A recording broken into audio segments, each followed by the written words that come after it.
મહેસાણાના વિસનગરમાં visa hub નામની ઓફિસનું નકલી વિઝા કૌભાંડ બહાર આવ્યું છે। કમાળા 4 રસ્તા પાસે ચાલતી ઓફિસના સંચાલકોએ નકલી વિઝા બનાવી લાખો રૂપિયાની ઠગાઈ આચરી હોવાની વિગતો પ્રાપ્ત થઈ રહી છે। ત્યારે ખેરાલુ તાલુકાના ડભાડ ગામના ભવિષ્ય ચૌધરી સહિત અન્ય લોકો સાથે ઠગાઈની વિગતો બહાર આવી છે।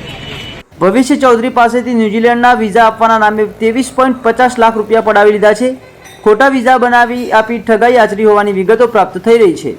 અન્ય લોકો પાસેથી પણ નાણાં મેળવી નકલી વિઝા બનાવ્યા હોવાની વિગતો મળી છે। ત્યારે દીક્ષિત પટેલ અને વિવેક પટેલ નામના શખ્સ સામે વિસનગર શહેર પોલીસ મથકે ફરિયાદ નોંધાઈ છે।